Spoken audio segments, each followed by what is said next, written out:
Bien, amados hermanos, que la paz del Señor sea con el pueblo. Amén. Vamos a dar inicio a este precioso estudio de la palabra de nuestro Dios. El día de hoy ya con un nuevo tema. Hemos terminado el tema anterior. ¿Cómo se llamaba el tema anterior? El altar de Dios. El altar de Dios. No vamos a preguntar nada hoy día porque el tema que vamos a ver ya desde hoy también es amplio y queremos ganar tiempo. Se salvaron los hermanos de que no se les pregunte. ¿Sí estudió? Bueno. ¿Sí estudió, hermano? También. Bueno. Justo cuando no les voy a preguntar, estudian. Pero ahí todas las veces han preguntado y no han estudiado. Qué increíble. ¿Vale? No pregunto ya. Bien, amados hermanos. El tema de hoy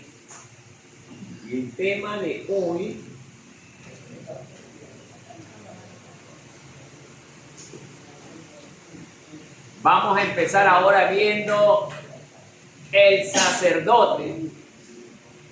El sacerdote.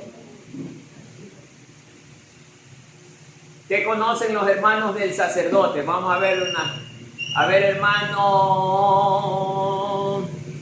hermano Eduardo, ¿qué conoce del sacerdote? Sacerdote, de acuerdo a lo que yo tengo conocimiento, es aquella persona que está dirigiendo un lugar para encaminarnos hacia el Señor. Ya. Esto sea en diferentes lugares. Por ejemplo, en la Iglesia Católica, el sacerdote es el que dirige la iglesia para encaminarnos hacia el Señor. Pero está de acuerdo a la católica. Y en diferentes partes.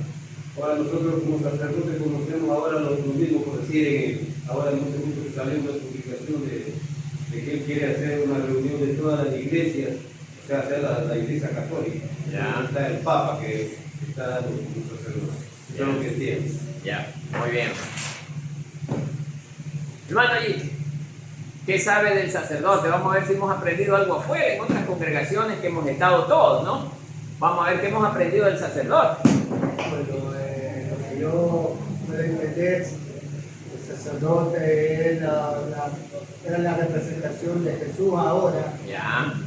porque el sacerdote es el que llevaba, el que tenía la relación entre hombre y Dios a través de él, cuando se cometía pecado y se hacía un sacrificio. Claro. Es lo que puedo entender. Muy bien. Hermana Nora, por todo nuestro andar en las otras congregaciones, ahora veamos qué sabemos del sacerdote. El sacerdote, como dijo el hermano, es representante en el antiguo pacto, Ya. como el mediador entre el hombre y Dios. Muy bien. Y ahora en el nuevo, el sumo sacerdote, nuestro Señor Jesucristo. Ya. ¿Y nosotros somos sacerdotes, sí o no? Sí, también nuestros hogares. Bien. Una pregunta más. Hermana Patricia, ¿qué sabe usted del sacerdote?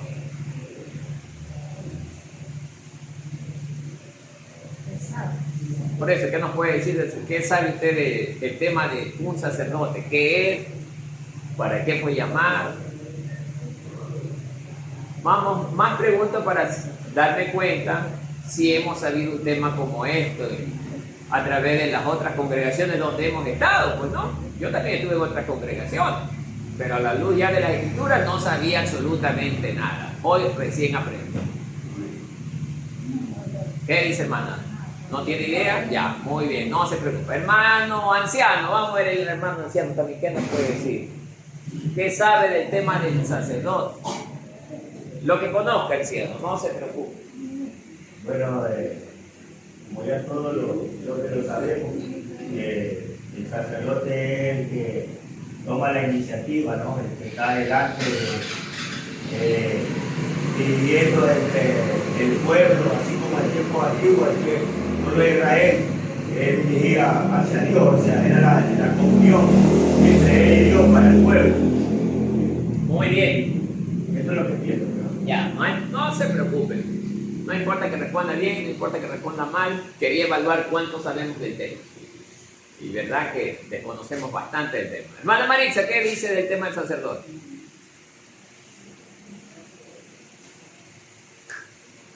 No importa, no se preocupe. Es la persona que puso Dios en la antigüedad, como lo puso Aarón, para que sea él el representante en el pueblo de Dios. Él el intermediario para alguna cosa que se quería hacer dentro del pueblo, hacer ese el medio para un representante en la tierra en ese tiempo, en la antigüedad, para tener esa comunicación con Dios. Ya, perfecto. Muy bien. Ahora sí vamos a ver cuál es el significado. Ahí lo tenemos. Un sacerdote del antiguo pacto es un mediador elegido para representar a los hombres ante Dios mediante la entrega de ofrendas y sacrificios por el pecado. Esta figura, que abarca desde el orden de Melquisedec hasta el linaje levítico, actúa como puente sagrado para buscar la reconciliación y mantener la comunión divina. Su función se basa en ritos externos y leyes ceremoniales que gestionan la relación entre el Creador y su pueblo. Al ser un ministerio ejercido por hombres limitados, su labor es temporal y simbólica, funcionando como una preparación para una mediación perfecta y definitiva. Entonces ahí tienen el significado, mis amados hermanos. ¿Ya? En pocas palabras, hermanos, el sacerdote es el intermediario. O sea, el hombre está aquí, el sacerdote está aquí y Dios está acá. Es el puente por el que el pecador llega a Dios. ¿Por qué digo llega a Dios?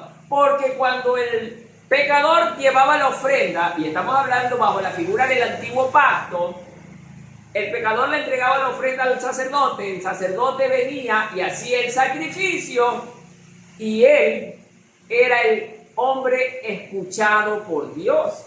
Él intercedía por el pecador. Por eso es que Dios escuchaba a los hombres, pero a través de la figura de ¿quién? Del sacerdote. Entonces, amados hermanos, por eso estamos viendo primero el antiguo pacto, porque bajo esa figura ya se estaba proyectando la figura del sacerdocio del nuevo pacto. Entonces, por eso primero esta semana vamos a tratar de ver todo lo concerniente al sacerdocio en el antiguo pacto.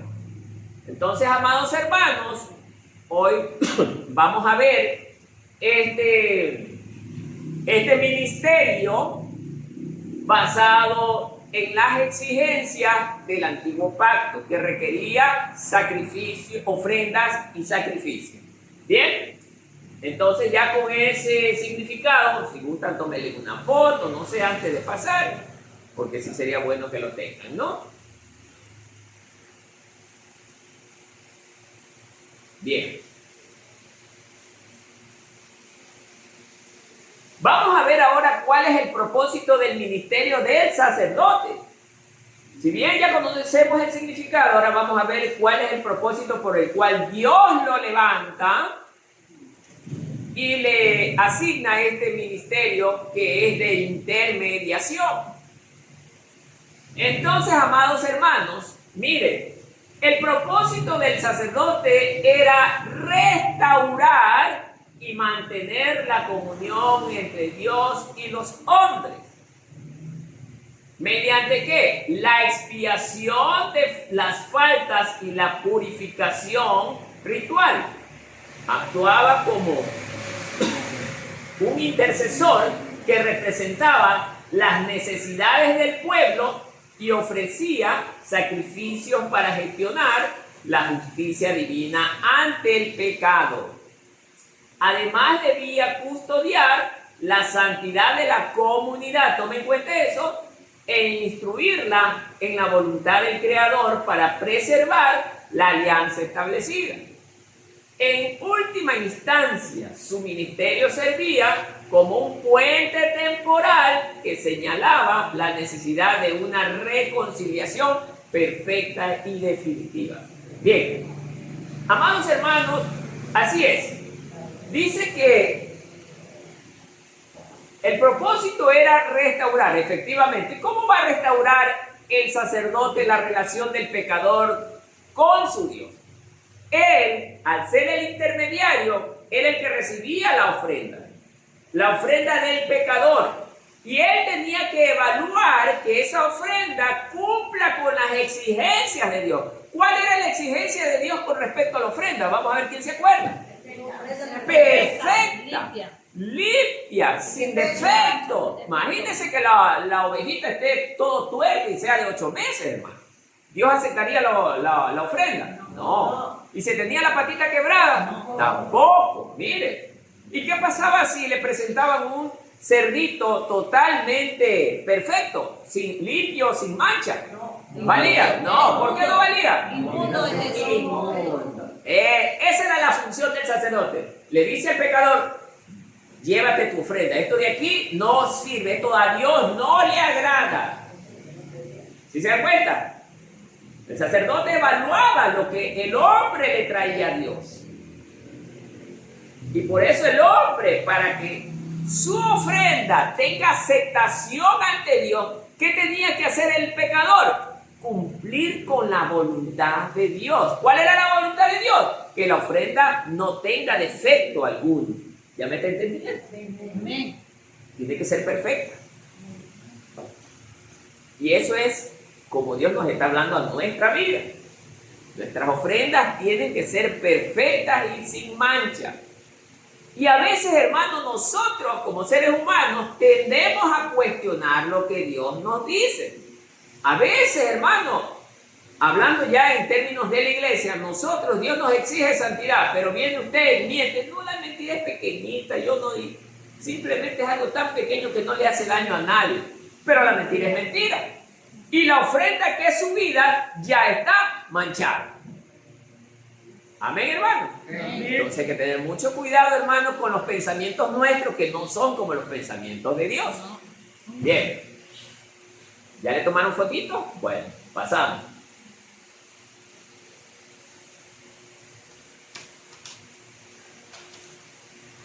Bien. A ver, amados hermanos. En su gran mayoría, y yo estoy seguro que casi nadie conocía la clasificación sacerdotal. Todos creíamos que los sacerdotes venían directamente desde el sacerdocio levítico, ¿no es cierto? Pero no, el sacerdote viene desde la primera población terrenal. Amados hermanos, y esto arranca con el sacerdocio patriarcal. ¿Qué es patriarcal? ¿Alguien me quiere decir? ¿Qué es patriarcal? Puede ser de cada pueblo. Patriarcal de cada pueblo. No, como... Que lidera todo. ¿Cómo? Que lidera todo. Que lidera todo.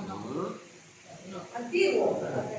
El más antiguo. El padre de todas las generaciones. O sea, Adán es el padre de todas las generaciones. Luego viene Abraham, luego viene Isaac, luego viene Jacob. Ellos son los patriarcas, por eso se llama el sacerdocio patriarcal. Miren que desde antes de que Israel existiese, ya se ejercía el sacerdocio. Aunque no con las exigencias que Dios demandó, pero sí con la misma funcionalidad. ¿Cuál es la misma funcionalidad? Ser intermediario entre los hombres y Dios. Se mantiene la misma estructura hasta hoy que estamos en el tiempo de la iglesia. Todos los sacerdotes han sido los intermediarios entre los hombres y su Dios. ¿Estamos claros? Por eso dice la mediación antes de la ley. Siempre el sacerdocio va a indicar esto: un mediador, un intermediario entre dos partes. ¿Cuál es la primera parte? El hombre, y la segunda parte es Dios.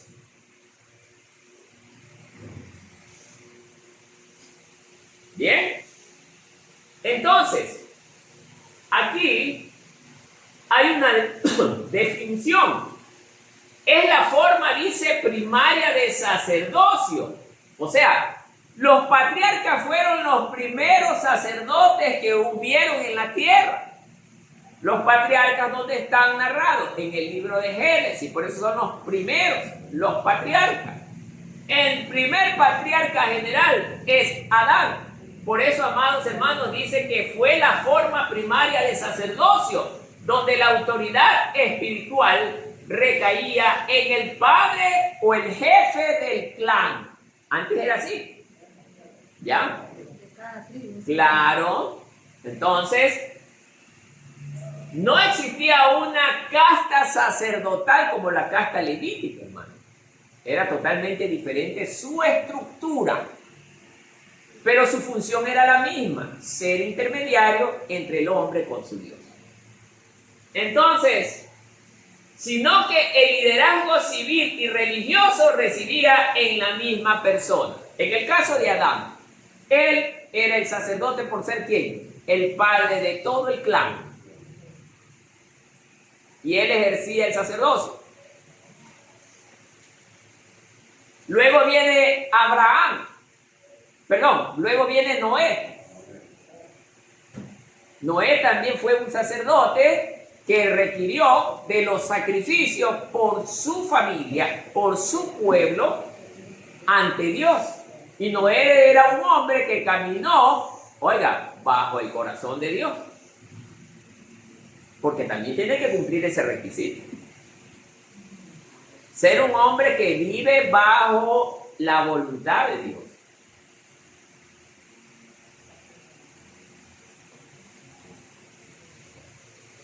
Vamos a ver principales exponentes. Figuras como Noé, al salir del arca, miren, Abraham, Isaac y Jacob, al edificar altares, Jod ofreciendo sacrificio por sus hijos, y Melquisedec, quien ostentaba un sacerdocio universal y real antes de la nación de Israel. Sí, efectivamente, por eso el libro de Génesis narra la primera estructura sacerdotal que recaía en los patriarcas. Ellos fueron los primeros patriarcas, los primeros sacerdotes.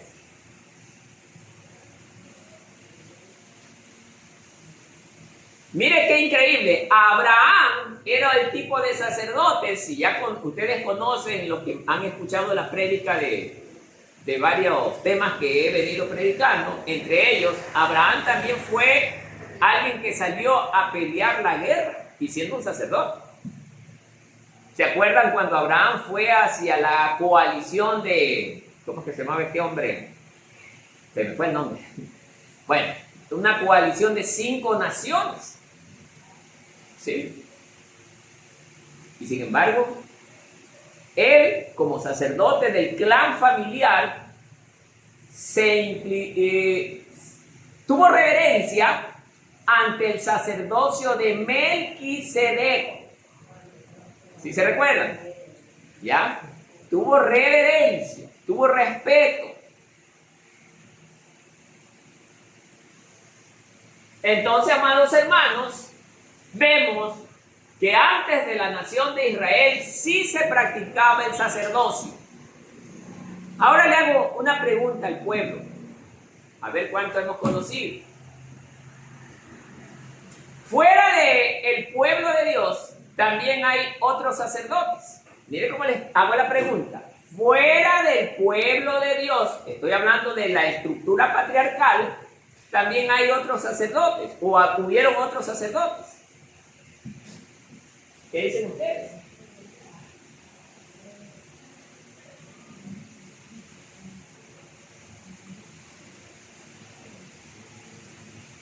¿Han escuchado? ¿No han escuchado? Claro. También hay otros sacerdotes. Los sacerdotes paganos. Los sacerdotes de Baal, ¿se acuerdan? Claro, pues. Claro. O sea, la función del sacerdocio no solamente la ostenta el pueblo de Dios, sino que también el pueblo pagano. Recuerdan también que Babilonia también tenía sus sacerdotes. Filisteo. Claro, los filisteos. Entonces, amados hermanos, vemos que la labor del sacerdocio no solamente estaba ligada al pueblo de Dios, también bajo otras culturas. Entonces, por eso, hermanos, es bueno conocer esto para cuando nos hagan preguntas, hermanos. Mire qué importante es entender esto. Babilonia también, Nabucodonosor. Babilonia, así es. Entonces, toda esta gente tenía sacerdotes. En la actualidad hay sacerdotes también paganos. Sí, ¿quién dijo sí? ¿Quién dijo? A ver, ¿dónde hay sacerdotes paganos? En la iglesia católica. Bueno, esa es la religión. No, otro más. El Papa. No, pues, pagano. Papa, no. Ya, usted dice el Papa, muy bien. Viene un católico y le dice, oiga, y después teme usted que el Papa es pagano, ¿qué le va a decir usted? Usted tiene que demostrarle, y bíblicamente, hermanos, por eso, antes de dar una respuesta, tenemos que estar seguros de lo que vamos a responder. Podría ser lo que son los hechiceros y todo eso. No, ellos no, ellos son hechiceros, pero no son sacerdotes. Solo les pregunté, ¿en la actualidad hay sacerdotes paganos? ¿Qué dicen ustedes, sí o no? No tengan miedo de equivocarse, respondan. Claro. A ver, ¿dónde? Porque no, por ejemplo, está en la iglesia, pero no hacer la voluntad de Dios. Pagano. Esos que adoran hacen rituales. Muy bien. Sí. Hoy en Colombia tenemos un templo satánico. Allá hay un sacerdote satánico. ¿Sí o no? El La budismo. secta, pastor. El budismo. budismo. Ah, el budismo también tiene el sacerdote budista. ¿Por qué se lo considera a ellos? Porque Fuera de la ley de Dios. paganos porque no son aprobados por Dios bajo su palabra. Ellos van a decir, ninguno de ellos van a decir que son paganos. Ellos van a decir que nosotros somos los paganos. Pero ellos no van a poder demostrar bíblicamente que ellos son un sacerdocio aprobado por Dios. ¿Ya? Nosotros como cristianos hoy somos sacerdotes bajo la línea de Aarón. No ejercemos el mismo sacerdocio que Aarón ejercía, pero con Jesucristo hemos adoptado toda esa línea. ¿Sí me están entendiendo? Como que se me hicieron chucula, ya lo veo que se me marearon. Claro. A ver. Con Abraham, a ver, primero, a ver, amados hermanos, desde Abraham, a Abraham le fue hecha una promesa, ¿sí o no, en el libro de Génesis? ¿Cuál fue la promesa? Vámonos al capítulo 12 del libro de Abraham, aunque está fuera del tema. Vamos a ver, Génesis 12. La promesa que le dio el-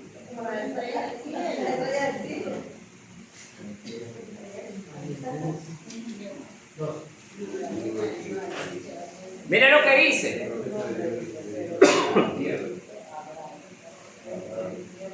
Pero Jehová había dicho a Abraham, vete de tu tierra y de tu parentela, de la casa de tu padre, a la tierra que te mostraré. ¿Cuál es la tierra que Dios le mostró a Abraham? Canaán. ¿Ya? Y esa es la hoy llamada Israel. ¿Sí? En esa tierra. Entonces, verso 2. Y haré de ti una nación grande, y te bendeciré y engrandeceré tu nombre y serás bendición. A ver, en el verso 2 está la clave. Y haré de ti una nación grande. ¿A qué nación grande se está refiriendo ahí? ¿Alguien me quiere decir? Al pueblo de Israel. ¿Qué más? ¿Alguien por ahí? Vamos a ver. Actúen, hermanos, trabajen. Dijo el hermano anciano al pueblo de Israel. ¿Alguien más? ¿Alguien más? La iglesia. A la iglesia. ¿Ya? ¿Alguien más?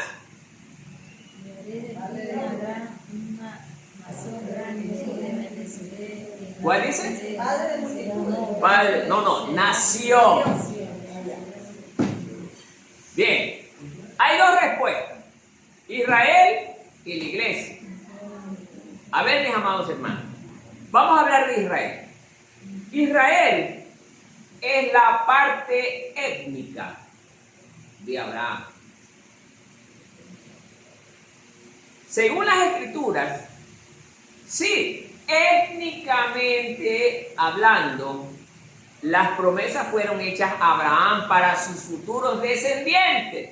Pero qué increíble que si volvemos a leer el verso 2, mire lo que dice: y haré de ti una nación grande. Lo primero que se nos viene es la nación física de Israel. Pero después, ¿qué dice?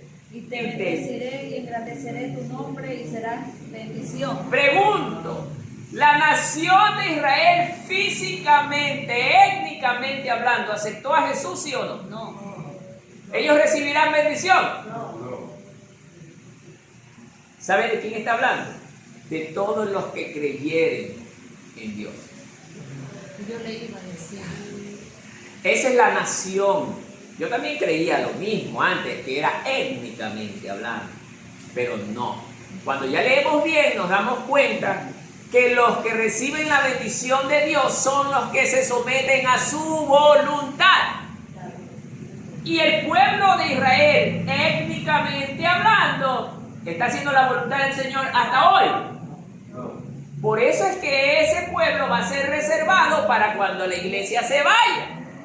Y ellos van a quedar para el tiempo de la tribulación, con la gran tribulación. ¿Por qué se van a quedar allí? Ya ustedes lo saben.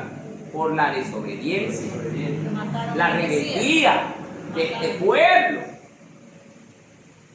Mire, hermano. Claro. Porque ellos no solamente mataron al Hijo de Dios, toda su vida desde que salieron de Egipto fue pura rebeldía contra Dios. Es más, fueron tan rebeldes abiertamente con Dios y le dijeron: mira, ves, aquí te ponemos los dioses ajenos. Se los metieron en el templo de Jerusalén.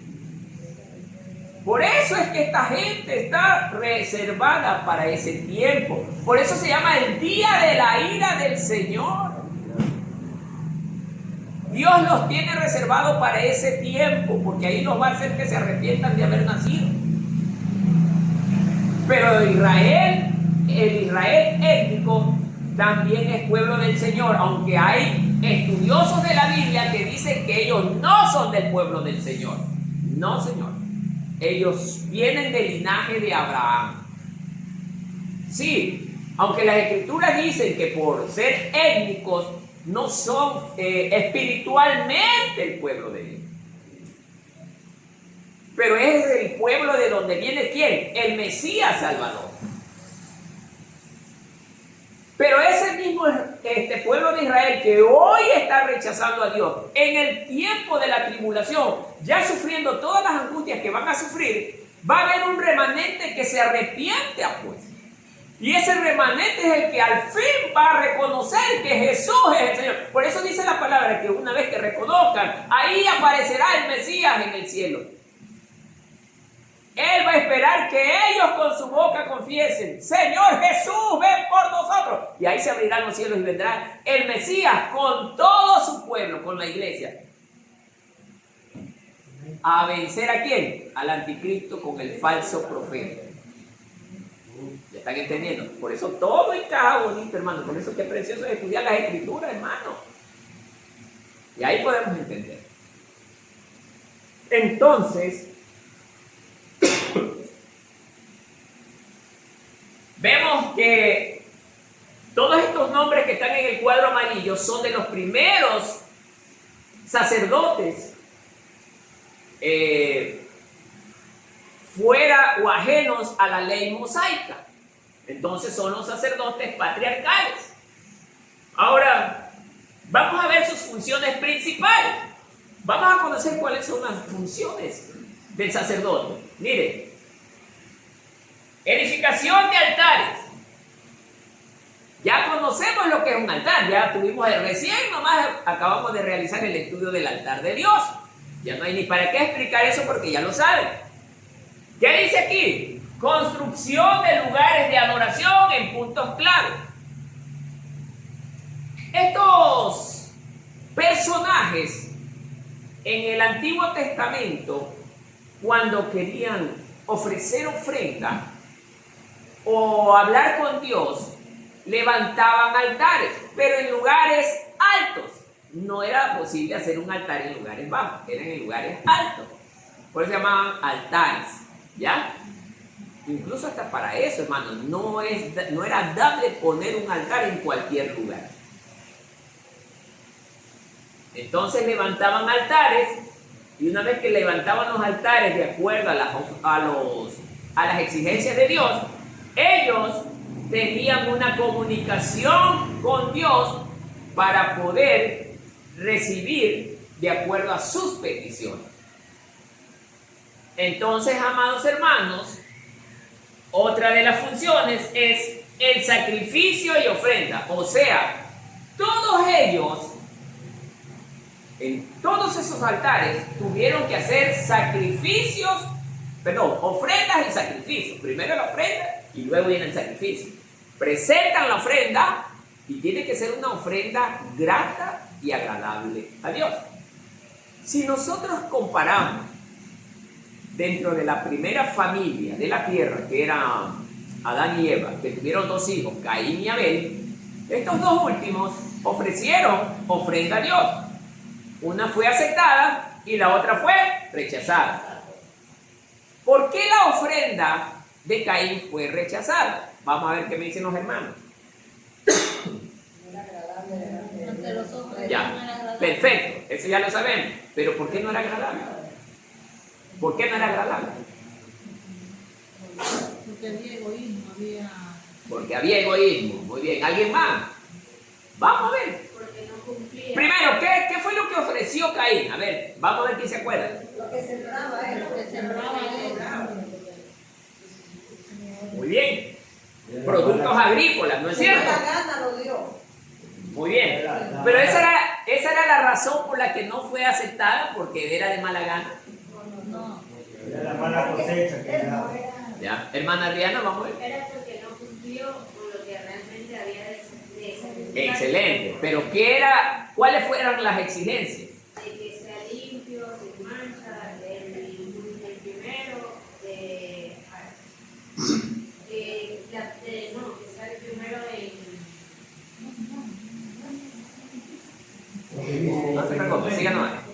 que sea limpio, sin mancha, sin reflexión, sin nada. Ya, pero según los estudiosos, eso que entregó Caín era lo primero de la parte agrícola.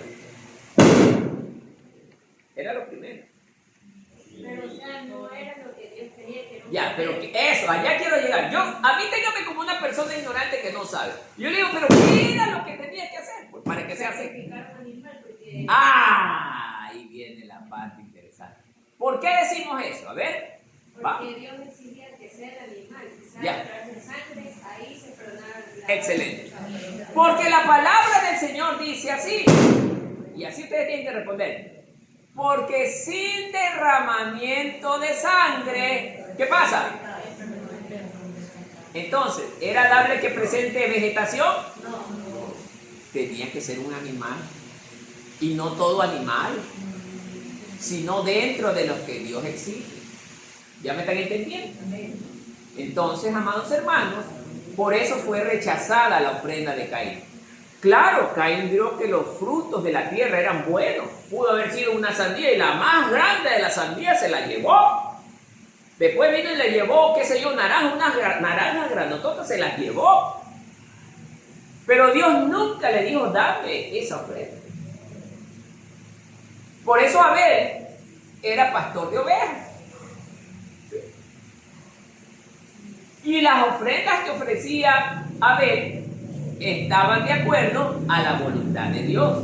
Y su palabra que exige derramamiento de sangre inocente para perdón de pecado, porque tiene que ser una sangre sin culpa, de un ser inocente que cargue con la culpa del pecador. Ese es el propósito. ¿Sí me están entendiendo?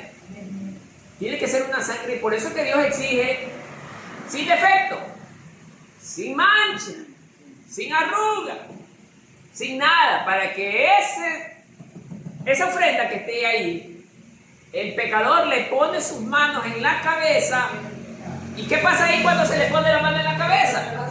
Se transfiere mi culpa a la ofrenda. Ahora estamos entendiendo.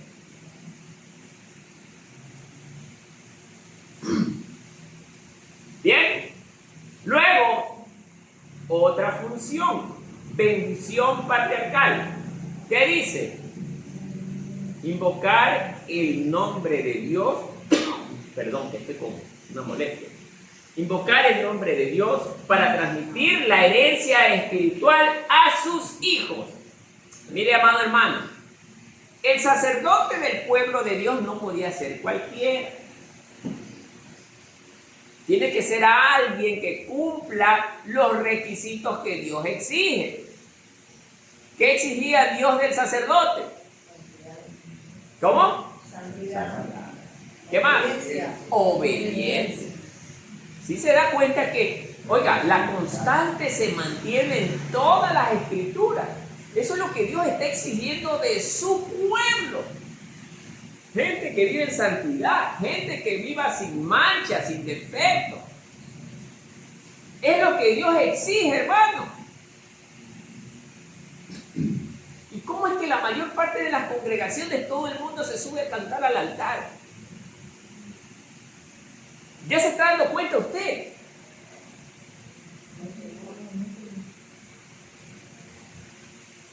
Todos los que se trepan al altar son personas, en su gran mayoría, son personas que no obedecen, hacen su propia voluntad, no oran, no ayunan, viven en resentimiento, viven en contienda y sin embargo se paran en el altar, hermano. Ya se está dando cuenta, hermano, cómo esto verdaderamente que hoy se está haciendo está violando lo que Dios exige. Dios exige santidad, hermano. Aunque usted no sea ministro, aunque sea el hermano de la banca, tiene que vivir una vida santa, agradable al Señor. ¿Sí me está entendiendo? Entonces, amados hermanos, la bendición patriarcal, invocar el nombre de Dios para transmitir la herencia espiritual a sus hijos. Hermano, cuando yo vivo en santidad, en obediencia, Dios a mí me bendice en todo. Y esa bendición que yo tengo, se la traspaso a mi familia. Ahora se da cuenta por qué a veces muchos sufrimos en nuestro hogar. Porque no estamos viviendo bajo la voluntad del Señor. Y eso le transmitimos a nuestros seres queridos.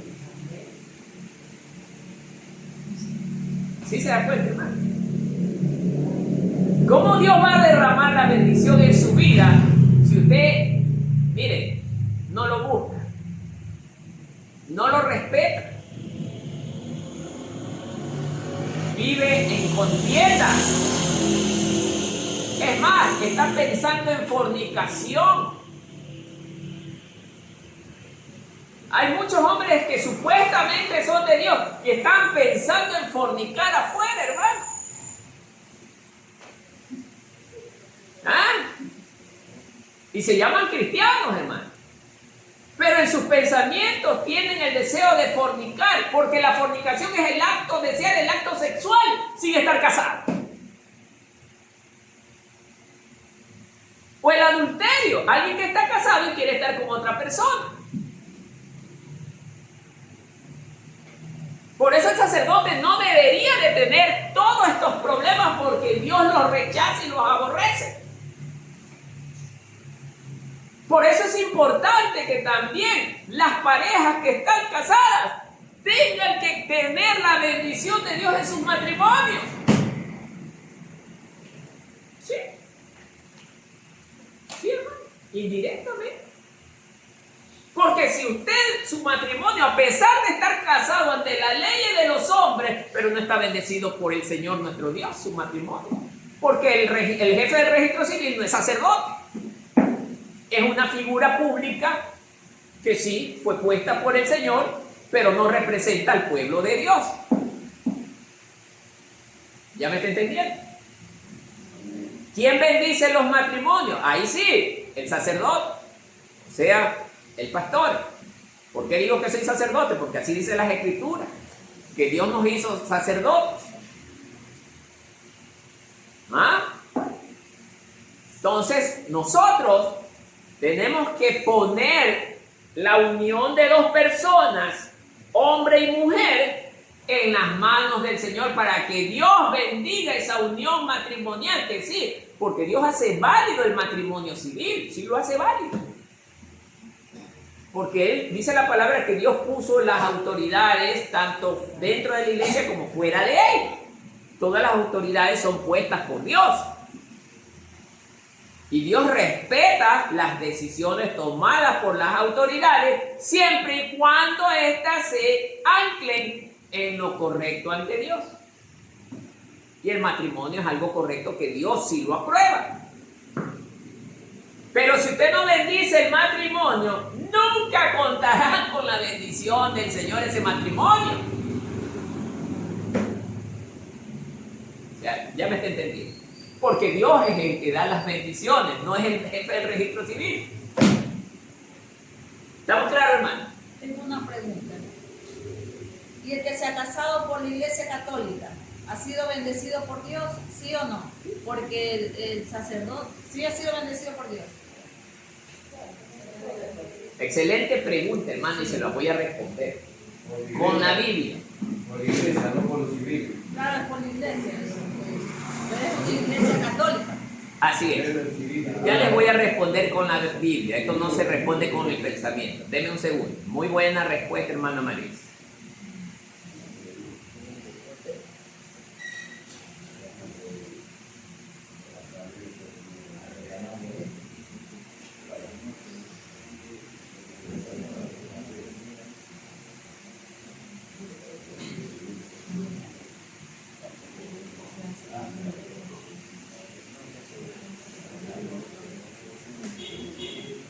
Déjenme ver, ojalá lo encuentre. O buscarlo también. A ver, déjenme ver, aquí está. A ver, aquí está. Vámonos al libro de Marcos, capítulo 9, verso 38. Y vamos a leerlo saboreando esto. Capítulo 9, verso 38. Vamos a saborear esto. Esto es con la palabra. Vamos a ver.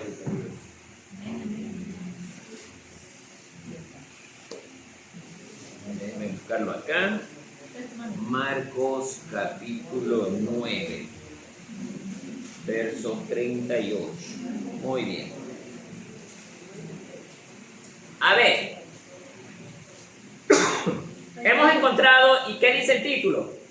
El que no es contra nosotros, por nosotros es. Mire lo que dice este texto.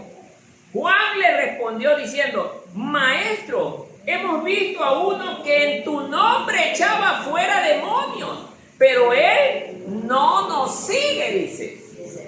Y se lo prohibimos porque no nos seguía. 39. Pero Jesús le dijo: no se lo prohibáis, porque ninguno hay que haga milagro en mi nombre, que luego pueda decir mal de mí. Porque el que no es contra nosotros, por nosotros es. Y cualquiera que nos diere un vaso de agua en mi nombre, porque soy de Cristo os digo que no perderá su recompensa. ¿Ah? ¿Ya me está entendiendo? No. ¿No entienden? No. Ya. A ver, literalmente dice de expulsión de demonios. Había alguien que no era del grupo de los apóstoles o del grupo de los seguidores de Cristo, pero él había escuchado del ministerio de la expulsión de demonios, y este hombre quiso hacerlo en el nombre de Jesús. Solo porque no era del grupo selecto de los apóstoles con unos 70 seguidores más, no pertenecía o no hacía la voluntad del Señor. Les pregunto, ¿qué les quiero decir con esto? Igual es ahora. Sabemos bien que ellos tienen una doctrina distinta, pero el matrimonio que hicieron es algo en contra de la voluntad del Señor. ¿Y lo hicieron en el nombre de quién? de Jesús. ¿Dónde está el problema? Simple y llanamente ellos tienen una doctrina diferente a la de los verdaderos hijos de Dios. Sí, doctrina. ¿Qué es doctrina? Sistema de enseñanza. Amén. Algunos quedaron con ¿cuál no entendió? Hace la mano lo que no entendieron. Yo. A ver, mis hermanos. Yo también lo entendí. La voy a poner más suave, más facilita. No hay problema. A ver, ¿qué pasa si viene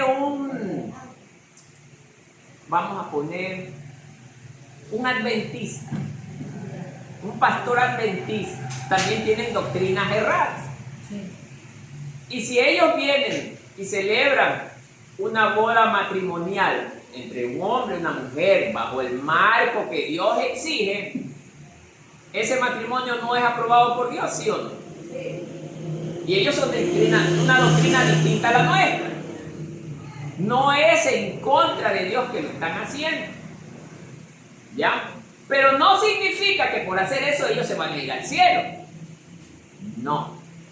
Una cosa, pero yo he visto, ¿no? Sí. Que hay siervos así, en pareja, pues, ¿no? Que se han vuelto a casar de nuevo, ya como han sido católicos, Claro. ya han venido del camino del Señor, se han vuelto ellos a casar otra Claro. vez en el Evangelio, como que Claro. aunque ya se habían casado Claro. en lo católico, Claro. se volvieron ellos a casar en el Evangelio. Claro. No hay ningún problema. ¿Cuál fue el argumento que usaron ellos? Supuestamente, o sea, porque yo estuve ahí ese tiempo, Claro. yo lo vi, porque decían ellos de que como ellos no estaban, como usted dice ahorita, Claro. en una doctrina como debe ser la verdadera, sino una doctrina errada, y supuestamente que el pastor no tenía, el padre no tenía la autoridad, por lo que él también era una persona pecadora y todo eso, entonces Claro. no tenía la autoridad para casar. Claro. Aunque como usted dice, haya mencionado en el nombre de Jesús, pero la persona estaba, como que dice, sucia, Claro. y los casó. Entonces dijeron que ellos tenían, bueno, el que estaba a cargo de la iglesia decía que ellos tenían que casarse de nuevo dentro de la congregación evangélica. Bueno, Claro. eso depende del argumento que hayan usado. Porque yo lo primerito que le diría, bueno, primerito denme el argumento para que usted haga eso. El argumento bíblico. Porque tiene que demostrar un argumento bíblico que diga que ese matrimonio no es aprobado por tal motivo. Ni siquiera directa e indirectamente lo van a poder hacer, porque no existe un argumento que te diga, oye, no hagas válido el matrimonio en otra doctrina y tiene que venir a la doctrina evangélica. Claro. No lo dice. Porque, ok, y voy a aceptar ese argumento que dice el hermano. No hay problema. Los casa el pastor X, Perico de los Palotes. La niña anda mal. Verás, allá iba a entrar. Y si el pastor Perico de los Palotes anda en adulterio, Anda chueco, no hay que nada. ya se fue. Hay 9 testigos posibles de ese matrimonio. Inclusive, ahí sí tengo un poco de dudas y soy sincero en decirlo.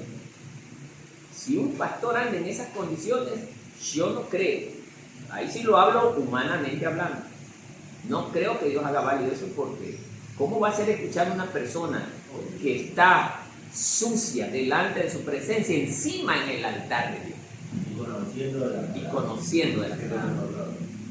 Todavía no tengo los argumentos, pero recién salta el argumento y ya me lo voy a poner a investigar. Entonces no es válido ahí. Ya, no debería de ser válido.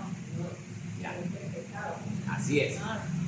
Porque sí conozco de sacerdotes que han sido buenos sacerdotes. Claro que la doctrina que ellos tienen es distinta a la doctrina evangélica, pero han sido buenos sacerdotes. Incluso un sacerdote que quería regalar los dineros del Vaticano a los pobres. Cuando él expresó esa idea, al siguiente día amaneció muerto. ¿Sabe por qué? Porque el clero de la línea católica, lamentablemente, y esto tengo que decirlo así por sobre suave, es de la línea terrenal. No quiero ir más allá porque esto es bien, bien delicado. Sí, hermano. Yo le puedo hablar esto porque yo paso leyendo toditas estas cosas y yo sé lo que se esconde debajo de la línea católica. Entonces, por eso yo les digo, hermano. ¿Ya? Yo también fui casado por la línea católica. Sí. Me acuerdo que yo solamente quería casarme al civil con mi esposa porque como ya estaba medio evangélico, pero era esos evangélicos medio saltamonte. ¿Ya?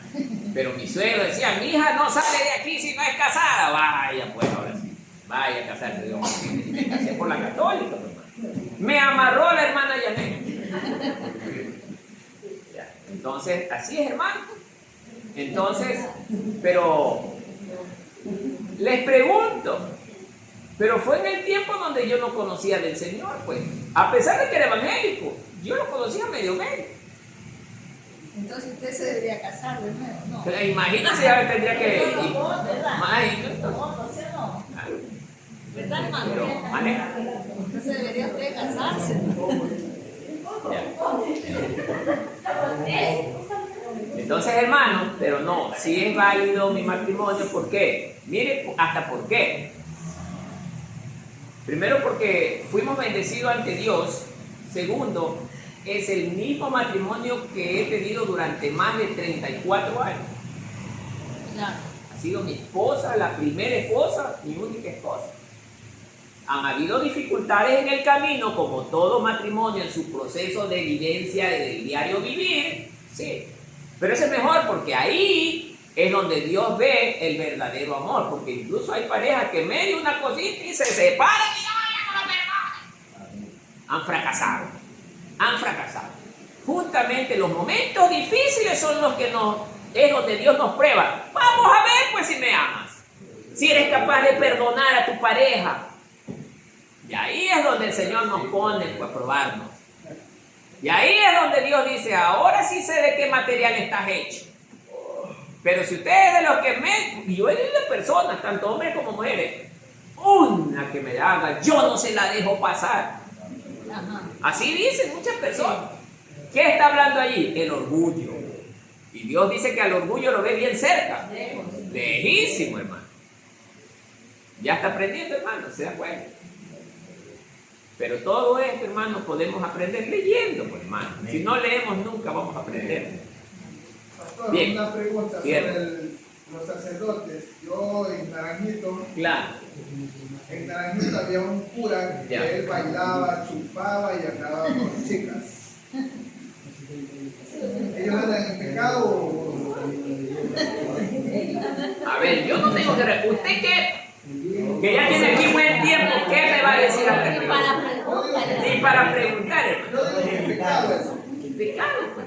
Pero en Naranjito, ¿cuántos matrimonios Usted se lo... con él? A ver, usted sabe que Cristo es el sumo sacerdote, ¿no?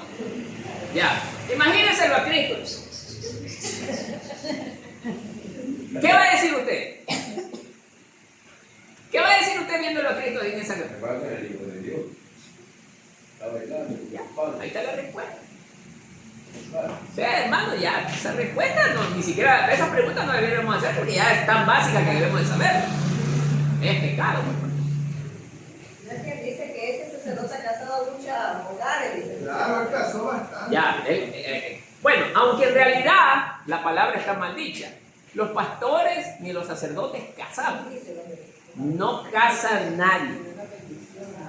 Hay naciones donde, es más, ni siquiera se ejerce el matrimonio. Hay cultura. Este es otro dolor de cabeza en cuanto a lectura, hermano.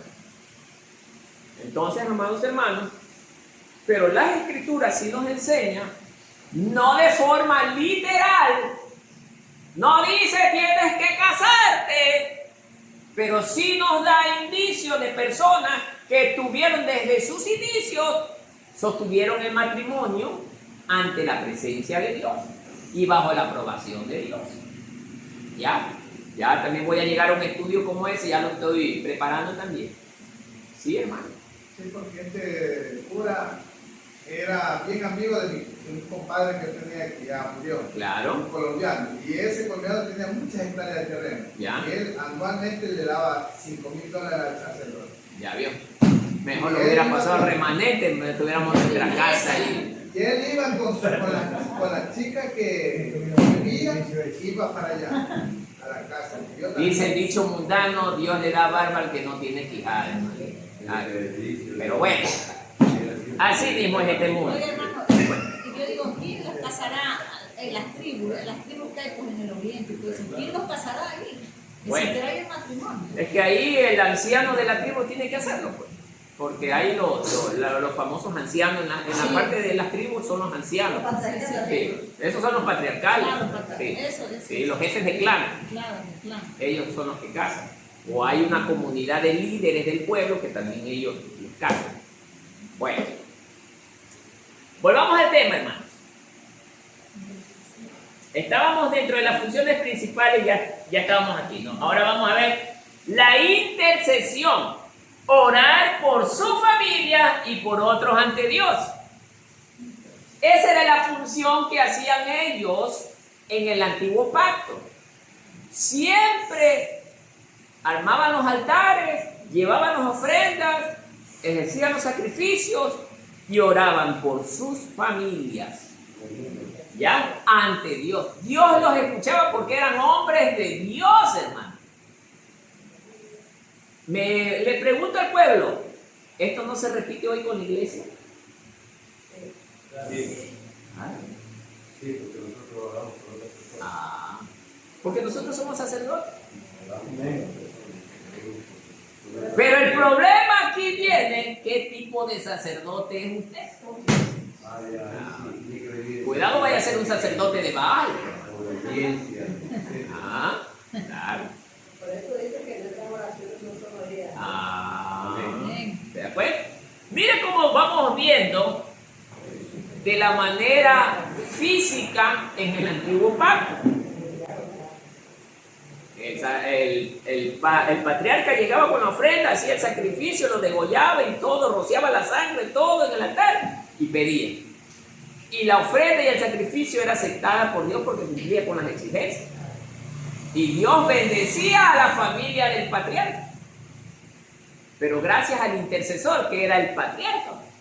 Por eso la familia tenía las bendiciones. ¿Cómo eran las bendiciones? Alimentación, hogar, les llegaba la lluvia en las tierras producían, los animales crecían y toda la cuestión. Todo lo que tocare tu mano será bendecido. Ah, sí. Ah, ya también. Amén, hermano. Ya veo que muchos no han conocido esto. ¿Veo? Pastor, y ahora por medio de Jesucristo no dice, ¿cómo era el versículo de Cristo? ¿Qué cosa? Dice, ahora no podemos entrar delante de la presencia del Señor, porque dice que Dios no es un corazón contrito y humillado, ¿no? Si llegamos delante de Dios humillado, arrepentidos, Dios escucha nuestra oración, pues, ¿no? Ahora. Claro. ¿Cuál era la pregunta, Juan? Esa era la pregunta. Sí. Me quedé en las mismas.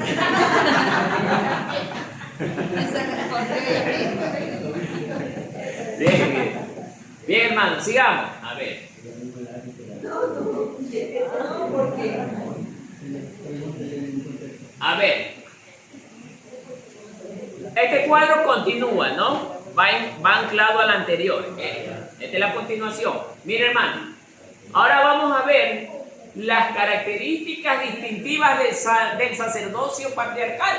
Miren, era hereditario, o sea, de Adán a los hijos, de los hijos a los nietos, y así sucesivamente, de generación en generación. Miren, esto se pasaba, pero se pasaba a cualquiera, no al que cumplía los requisitos de la descendencia. Vamos a ver, vámonos desde Adán también.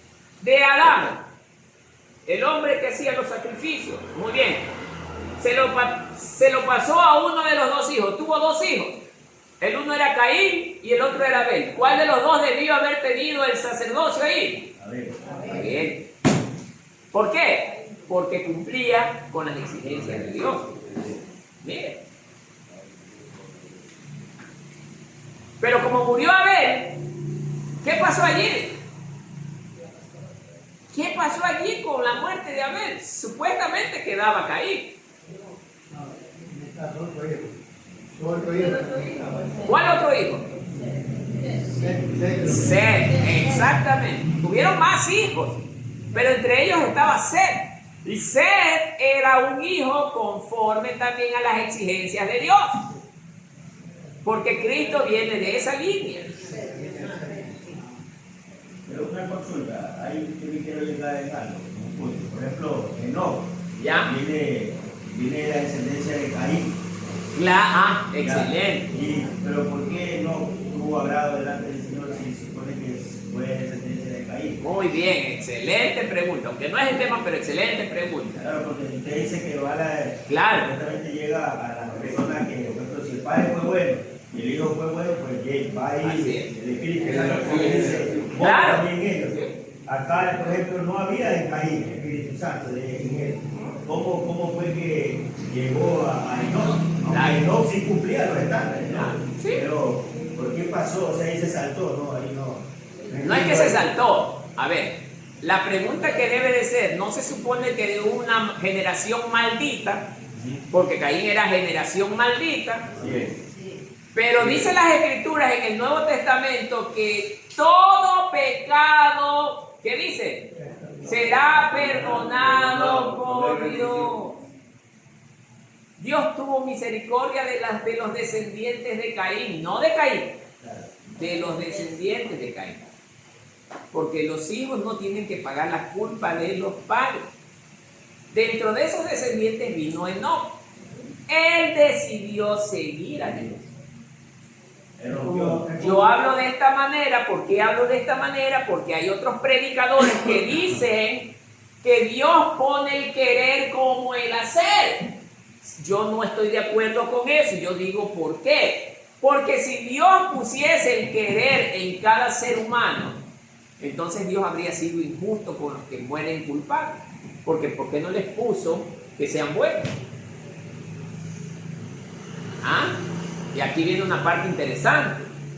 Juega el papel importante en la persona el libre albedrío, el poder de decisión.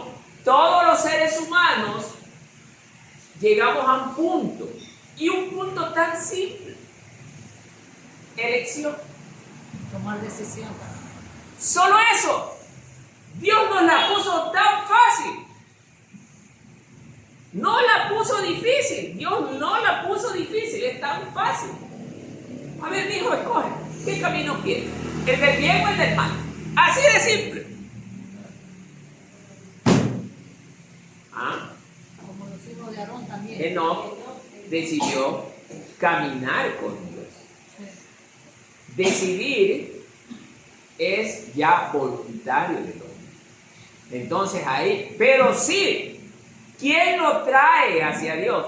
Lo trae el Padre, como dicen las Escrituras. ¿Quién nos trajo a Cristo? El Padre. Ustedes y yo hemos sido traídos a Cristo por el Padre. Aquí es donde se hacen pedazos muchas personas que no entienden vuelta el tema de la Trinidad. ¿Por qué digo esto? Porque Jesús también ora dando gracias. Señor, te doy gracias por los que me diste. Así dice, o no dice así. Por los que me diste. Ahí nos damos cuenta que es el Señor quien nos trae a Cristo. Pero tenemos que decidir si queremos seguirle a Él. Dios nos dice, mira, este es mi Hijo amado en quien yo tengo complacencia. A Él escuchar, a Él oírle, a Él seguirle. ¿Pero qué hace la gran mayoría? No, pero si allá hay el trago, ahí está bueno el ambiente, que la chupe, el baile. No, allá me gusta más. ¿Qué decisión no hay? Libre albedrío. Dios es todo un caballero que nos deja a nosotros decidir. Hay un versículo que dice el Señor, dice, todo lo que mi Padre me lo da, yo lo recibo. Así es lo que acabé de decir, sí. Yo no lo dejo perder, dijo Jesús. Por eso que salió el pueblo De Moisés salió el linaje de él, Josué, ¿no? Claro. Pasó a él, Ajá. como que dice la identidad. Así es. Acuérdese de Manasés. ¿Quién era Manasés? El más terrible de los gobernantes de Israel. Fue el que metió los dioses de Baal al templo, hermano. Ese fue el más terrible, juntamente con Acab. Y sin embargo, Manasés fue bien malo, maldito podríamos decirle, y sin embargo le viene un hijo más adelante que se convertiría en un gran rey en Israel, Josías.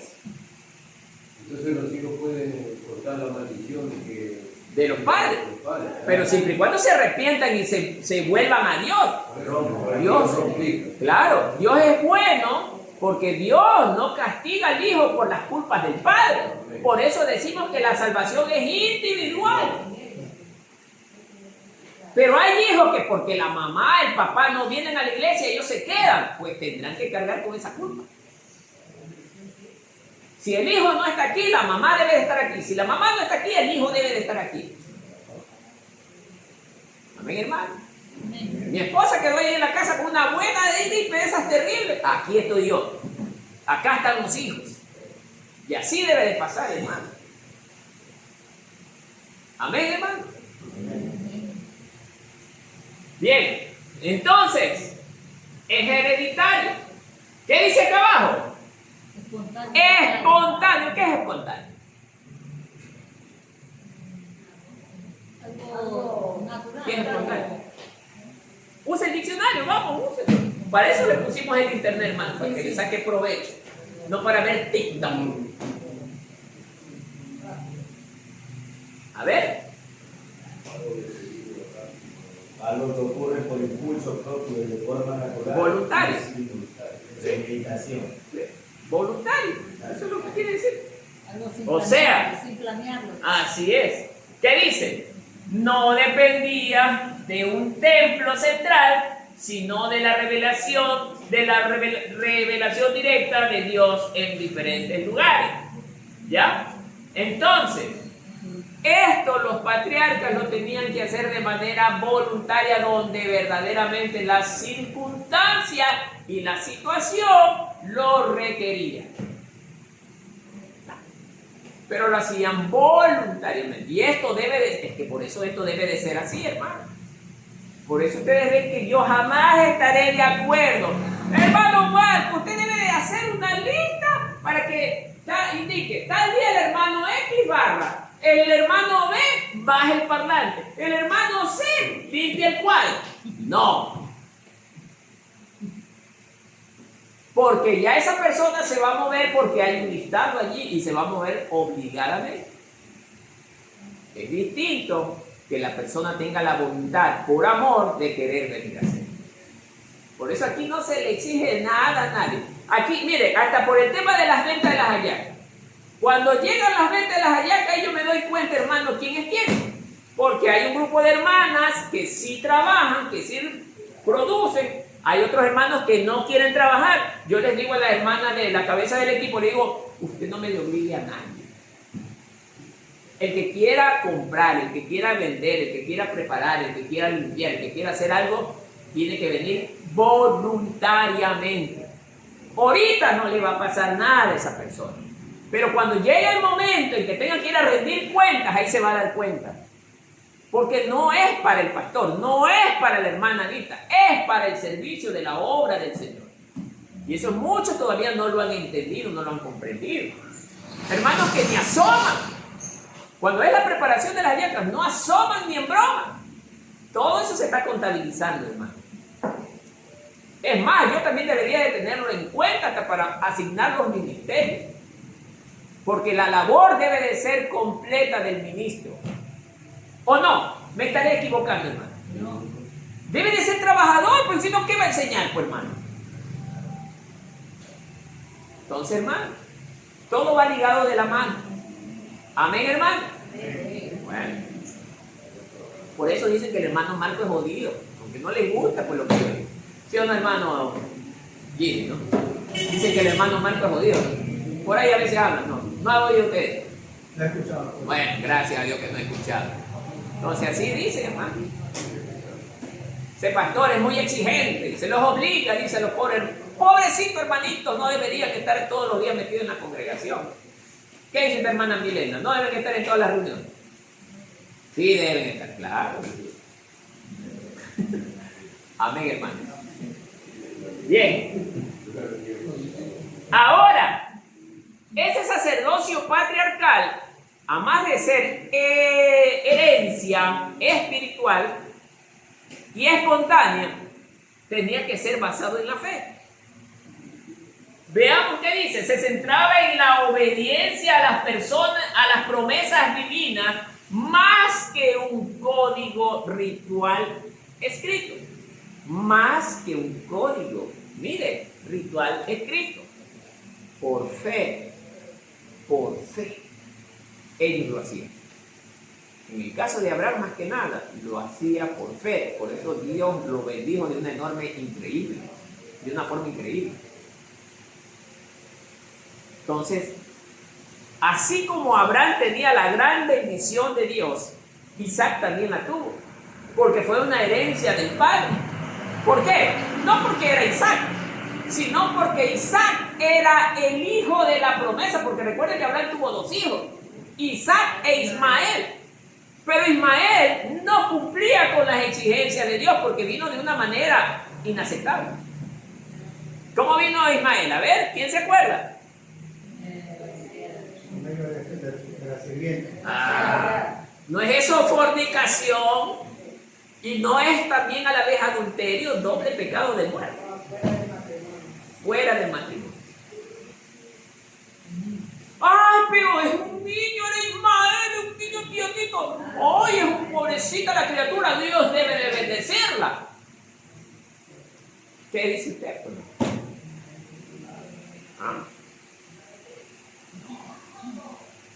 Tampoco es que Dios maldijo a Israel, a Ismael. No, le dio la oportunidad de tener una nación diferente, pero no es la nación bendita. La nación bendita del Señor es Israel. Por eso allí en Jerusalén Él tiene su trono. Por eso es que allí va a ser levantado el tercer templo de Dios. ¿Por qué cree que el anticristo, pudiendo gobernar el mundo entero, mire que este ser no le va a interesar gobernar el mundo entero? ¿Qué es lo que va a querer conquistar? Es Israel, porque nadie ha podido conquistar a Israel. Es la única nación que, siendo la más pequeña de todas, nadie la haya podido conquistar, pues. Y esa es la meta que tiene incluso desde Satanás y todo esto.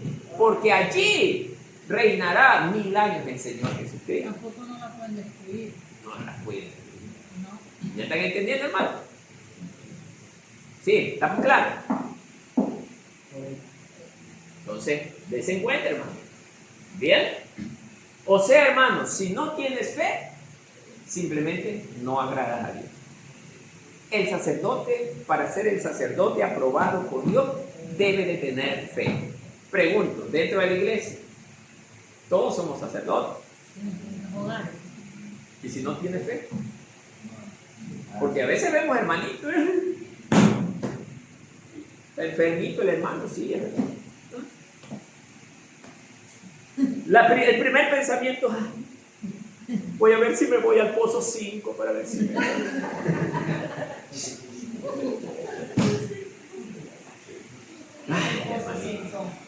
Ay, voy a ver si visito al médico Perico de los Palotes ahí en Milagro. Ay, es el médico más bueno que conozco. No. Señor, tú eres mi médico. Con esto no estoy diciendo que los médicos no valen. No me malinterprete. Pero el primer pensamiento en la enfermedad debe de ser hacia nuestro Dios. ¿Sabe por qué? Porque ese Dios no nos va a curar en ciertas ocasiones de forma directa, pero nos puede Él controlar a través del médico. Porque Dios ha sido el que ha operado a través de médicos operaciones difíciles, que la gente decía ya está muerto y Dios los levanta. ¿Sí? Dios también toca la mano de muchos médicos. Por eso tiene que haber, cuando hay un enfermo de gravedad, tiene que haber un pueblo clamando. Y Dios mismo dice, por ese pueblo que está clamando voy a sanar a esta persona. Pero cuando esa persona tiene fe también. Pero bueno, si está grave, pero la gente que está acá clamando son personas que tienen fe. Por esa gente que está clamando, el Señor lo levanta. Y le da una nueva oportunidad. No es que ella se sale, porque está bien lo que dice el hermano. No es una persona que tenga fe. Pero Dios le va a dar una oportunidad. Supongamos que el Señor dice, bueno, te voy a dejar vivir 2 años más. Para ver si te arrepientes en 2 años más. Y Dios le extiende el tiempo de vida. Pero si no se arrepiente, va para abajo. Porque la gente intercedió era para que tenga más tiempo de vida. No para que se salve. Es que Dios no puede salvar a alguien que no le ama, pues hermano. ¿Cómo va a salvar a alguien que no le ama? Por eso debemos de saber darnos cuenta. Amén, hermano. Bien. En resumen, significado espiritual. Dice que representa la responsabilidad espiritual del hogar, el sacerdocio patriarcal. Demuestra que la relación con Dios es intrínseca en la familia y que el hombre tiene la capacidad de buscar a su creador mediante la fe y el sacrificio. Esto era basado en el antiguo pacto, sentando las bases para los pactos posteriores. Así es, sentando las bases para los pactos posteriores. Un pacto, recuerda hermano, que también ya voy a enseñar sobre los pactos, no debe de ser violado. Si usted le promete algo al Señor, hermano, hágalo. Y todos los que estamos aquí le hicimos un pacto a Dios. ¿Sí saben que le hicimos un pacto a Dios, todito? Sí. ¿Cuál fue el pacto? Cuando moríamos al mundo. Y muchos estamos violando ese pacto. Todos nos bautizamos y le dijimos, Señor, muero para el mundo. Y ahora vivo para ti. Y muchos estamos violando ese pacto. Muchos estamos violando ese pacto, hermano. Muchos todavía mentimos. Muchos todavía andamos en peleas. Muchos todavía andamos con resentimiento en el corazón. A veces decimos y todavía tenemos, no, yo lo amo a mi hermano, pero en el fondo está la esquinita ahí, hermano. Ahí está la esquinita, que no lo deja acercarse. Por eso yo les digo, yo tengo una forma de darme cuenta quién está bien conmigo y quién no, hermano. A través del abrazo, hermano. Ya cuando el hermanito viene, se me abraza y parece culebra ahí en el brazo. Anda medio resentido. Ya. Así es. Ahí me doy cuenta. Ya. Entonces, hermano, no debemos estar en esa condición, hermano. No. Nosotros tenemos que estar bien con todos. Con todos. No con el que me cae solamente bien. Y es más, nadie de nosotros debería decir este me cae bien, este me cae mal. Nadie debería decir eso. Porque en el momento en que usted lo diga, y si no lo dice, lo piensa, igual, hermano. Amén, hermano. Amén. Bueno, en resumen, este sacerdocio funcionó durante siglos como la luz espiritual de la humanidad primitiva, a diferencia del sistema levítico posterior que era restrictivo y nacional, solo para Israel. El sacerdocio patriarcal era más universal y directo, enfatizando que el líder de la casa era el responsable de mantener vivo el altar de Dios entre los suyos. ¿Bien?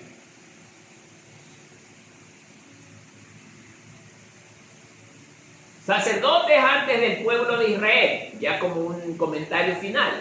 Antes del sacerdocio fuera establecido oficialmente en el antiguo Israel, durante el éxodo bajo la ley de Moisés, las funciones sacerdotales y de mediación con la divinidad eran ejercidas por los patriarcas y jefes de familia, que ya les expliqué, quienes actuaban como sacerdotes de sus propios hogares. Quiere decir, hermano, que la iglesia en el antiguo pacto, la iglesia, aunque no decía la palabra literalmente iglesia, ya arrancaba desde el hogar. Claro. Esa era la congregación de los creyentes. Congregación es la reunión de varios creyentes en un solo lugar. ¿Sí me están entendiendo, hermano? Entonces, desde el antiguo pacto arranca desde el hogar.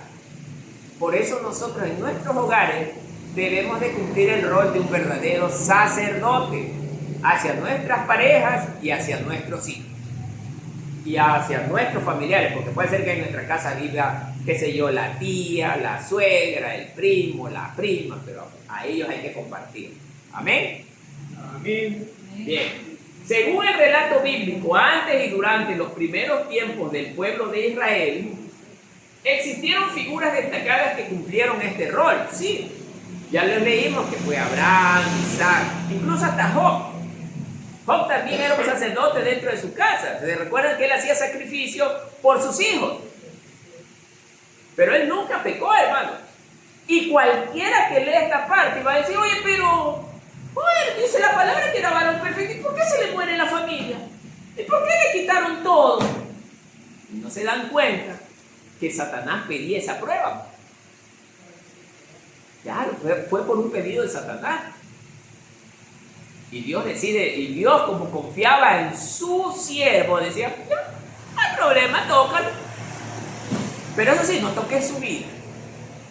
Pero ya después viene el que lo toque con los bienes, dice, no, tócale su vida en su cuerpo. No, toca el cuerpo, pero la vida no. Le manda la sarna terrible y sin embargo, Job no renegó contra Dios. Eso se llama la fidelidad aún cerca de la muerte. Por eso mire lo importante que es conocer esto, hermano, porque usted piensa que esto no tiene vinculación con la iglesia. Claro, pues. Job fue fiel hasta la muerte. Y eso es lo que nosotros también debemos de ser, fieles hasta la muerte. Pero habemos todavía hermanos o creyentes que todavía andamos pensando en diabluras, hermano. ¿Sí? Yo sé que tiene que haber aquí creyentes que estamos pensando en diabluras. Por eso es que sus vidas no cambian, no mejoran. Es más, están de mal en peor, están retrocediendo, hermano. Entonces, hermano, le invito a que retroceda de ese camino, porque usted es el único que está saliendo perjudicado o perjudicada. Donde usted se muere esta noche, ¿a dónde cree que va a dar? Abajo. Va a estar como Julio. Sí, hermano. Sí. Cuidado, vaya a pasar eso, hermano. Si ahorita usted está despierto, dele gracias a Dios que ha tenido misericordia. Ha tenido misericordia. Porque donde se muere esta noche y no se arrepintió, hermano, despertará en medio de las llamas como el rico y Lázaro.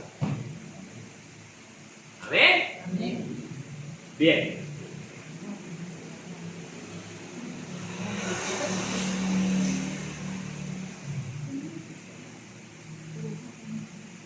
Bien.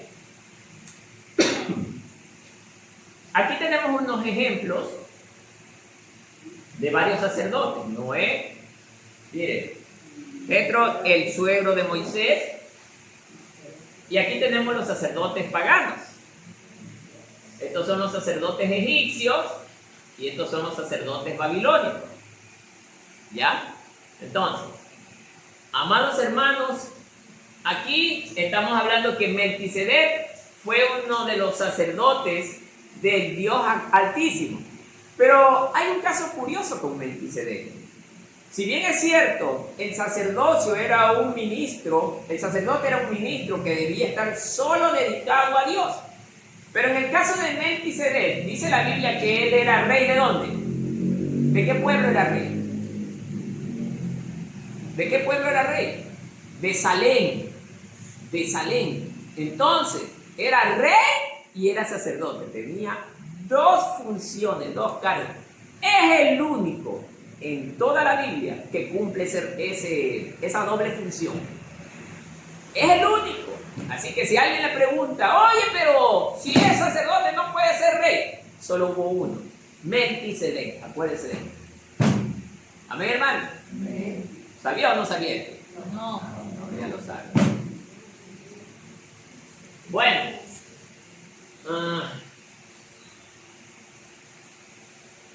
Bien. Nos vamos a quedar hasta allí porque hasta allí hemos terminado el sacerdocio patriarcal, ¿no? Ya de aquí entramos para el jueves, el sacerdocio bajo la ley mosaica. ¿Ah? Este es un tema amplio y eso que todavía es todo del antiguo pacto. Falta ver el sacerdocio en el nuevo pacto.